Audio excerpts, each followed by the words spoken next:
Do you ever feel as though sometimes you just don't have the motivation to do anything? I know I do every now and then, and it gets in the way of building those big models I have sitting in the stash.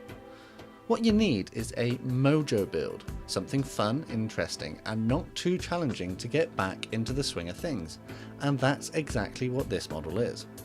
I built this for fun, using a relatively simple kit, and tested out some different painting techniques on it to see how they would work out. Join me in this video as I build a custom X-Wing in United States Air Force colours. Hi, I'm Matt and you're watching Model Minutes. Before I start the build, as always, please remember that adult supervision may be required due to the use of sharp tools and toxic paints and chemicals.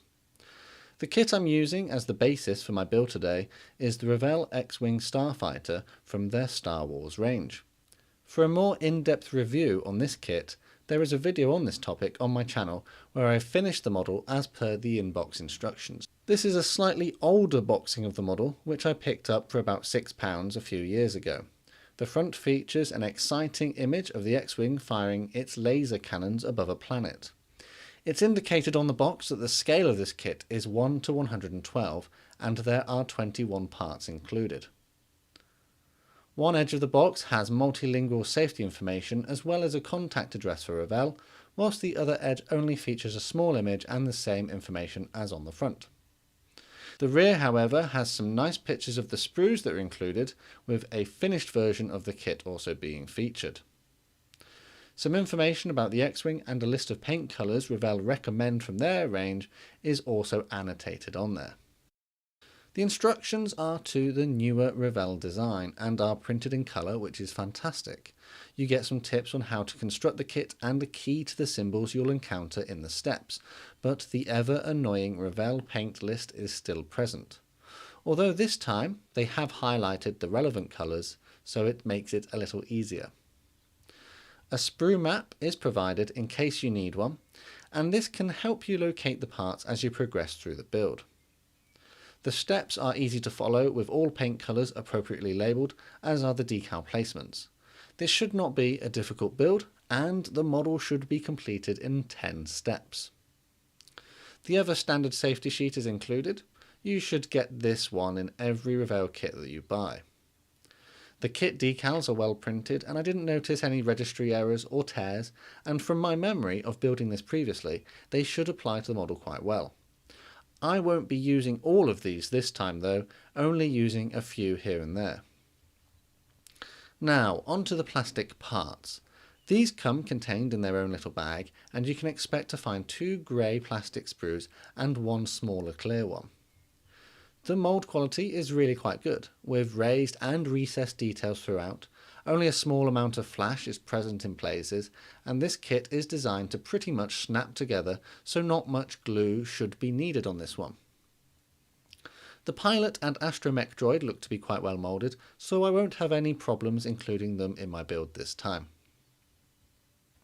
The second sprue is similar to the first in the quality of the moulding and detail, but as you can see on the cockpit component here, there is a little flash that needs sorting out, but it's not really a problem.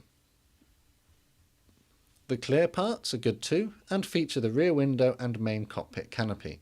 The frames are quite pronounced, so shouldn't have any issues being painted, but decals are included for these if you choose to use them. Personally, I'm not really a fan of decals on clear parts, so I will paint them later on instead. As is so common with model kits these days, a quick wash in warm soapy water will help remove any oil or grease left over from the moulding process and give a nice clean surface for the paint and cement to stick to. I left these parts to air dry after this. Humbrol 30 dark green matte acrylic was thinned with Tamiya acrylic thinners X20A at a rough ratio of 1 part thinner to 2 parts paint. This will help speed up the drying time whilst also prevent visible brush strokes in the paint finish. A number of thin coats might be needed though. I used this paint on the pilot figure to represent a flight suit. Next, I sorted out that bit of flash on the cockpit component, removing it with a sanding stick.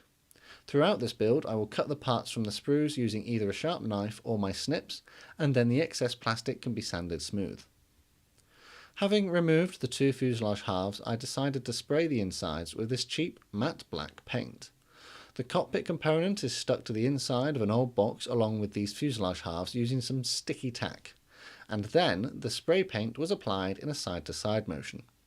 I tend to do most of my spraying outside, off camera, to help protect my lungs, so make sure you use a suitable environment or safety equipment when doing this kind of activity.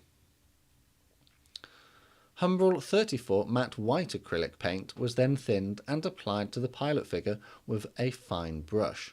I'm using this to highlight his helmet and elements of his flight suit, including the vest type thing that X-Wing pilots would often wear. Humbrol 61 matte flesh acrylic was then used to pick out the pilot's exposed skin on his face. Humbrol 53 gunmetal grey acrylic was painted onto the instruments on the pilot's chest and also his visor on the helmet. With the cockpit now dry, Tamiya extra thin cement was used to glue the pilot onto his chair. I like using this cement as it flows into those little gaps between the parts and is easy to get in the right place thanks to the brush in the lid. With the pilot now glued in, Citadel Nuln Oil Acrylic Wash was brushed over him to help bring out some of the details by introducing shadow in the recessed areas. The clear rear window part was next to be cut from the sprue and snapped into place on the inside of the upper fuselage. I used a little of the Tamiya cement here to hold it in place. This can be a bit of a risk as polycement can fog up clear parts, but as I used such a small amount it seemed that I got away with it this time. Next, the cockpit component can now be snapped into place too, and again some cement used just to make sure it stayed there. The wings, or S-foils as commonly referred to in Star Wars, were the next parts to be removed from the sprue and cleaned up, along with all the various engine components that will ultimately be added to them. The intake plug is first to be slotted into the correct groove, and then the external engine part is snapped into place. This will be done 4 times as there are 4 engines. The laser cannons can now be added onto the ends of the wings into their little locating holes. When that was done, I snipped the astromech droid from the main sprue, but kept him attached to a bit of the sprue to make it easier to handle him during painting. I used this general purpose glue to attach the main cockpit canopy clear part into the correct place. This glue will dry quickly and clear without fogging up the plastic. It does leave strings though, so I have to be careful when I use it. Vallejo liquid mask was painted onto the areas of the cockpit canopy I didn't want to get paint on. This product will form a rubbery barrier when it is dry and protect those areas from paint, which I can then peel off when the paint is dry. Now it's time to give the model a base coat of this cheap gloss black paint. If you saw my earlier Academy Mirage build, it's the same paint and process, but I actually built this kit first to see if it would work the way I hoped it would. With the black gloss now dry, this cheap silver metallic spray was used as the top layer of paint. The black gloss layer should help bring out the shine in the silver. As you can see, it turns out quite well, and I think it gives quite a good representation of bare metal at a cheap price and with low effort. Humbrol 53 gunmetal grey was thinned and then painted onto various areas of the engine and wings, giving the impression of different kinds of metal being used. I've left most of the main parts unassembled here to make this step a little easier. Citadel Nuln Oil Black Acrylic Wash made a reappearance here and was brushed over the details and panel lines of the model to give contrast and apply a slightly weathered look. Excess wash can be removed using a cotton bud soaked in acrylic thinners. Wiping in the direction of airflow can help emphasize this effect. It's worth noting that the previous paint layers are not acrylic, as they would also be removed in this step. If they were acrylic, I would have protected them with an enamel varnish. With that done, the wings are now slotted together and the fuselage halves sandwiched over the top of them. Some Revell contactor cement was used in places to help ensure these parts stayed together, particularly the rear part of the engine area. I'm going to use these decals out of this Airfix P51 model kit. They were actually the wrong ones provided in the set due to an error on Airfix's part back in 2018, I think. So you couldn't actually build the model on the box. But that's okay because I'm going to use that kit for something else in the future, as I've already built that particular one. The decals I wanted to use were cut from the sheet and then soaked in warm water. Humbrol Decal Fix is brushed into the areas the decals were going to go, and it will help soften them when they are applied and make them look painted on. When the decals have started to release from the backing paper, they are carefully slid into position, and then a further coat of decal fix can be applied to increase the softening effect. Humbrol 117 US Light Green Matte Acrylic was next to be applied on the flat nose area in front of the cockpit. This is typical of bare metal aircraft in having some sort of anti-glare area in front of the pilot, so that they aren't blinded by the reflection of light off the nose of their own plane.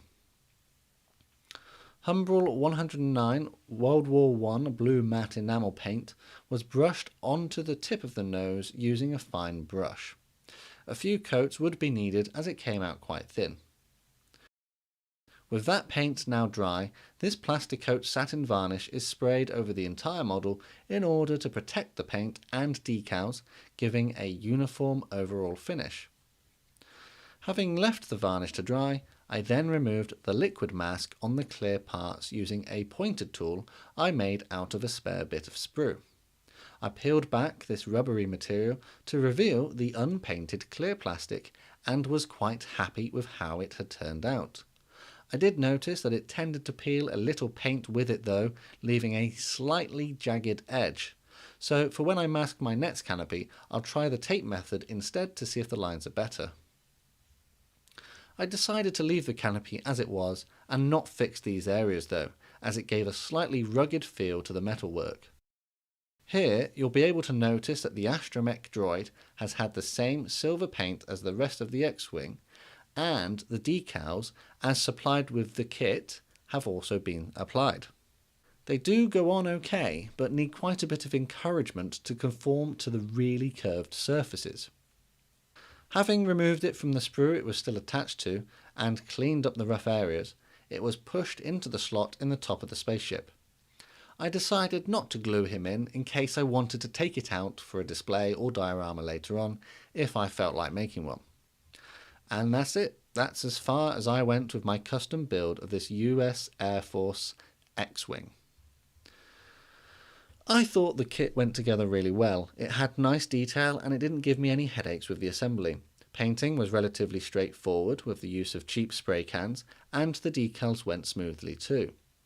This didn't take long to build, being completed in only a few hours of construction time. The only annoying thing about this kit is the slightly weird scale of 1 to 112. If it was 1/72nd, for example, it would lend itself to more potential uses in dioramas, as more figures and things like that would be able to fit with it. Being sort of on its own, in its own little scale though, makes that a little harder.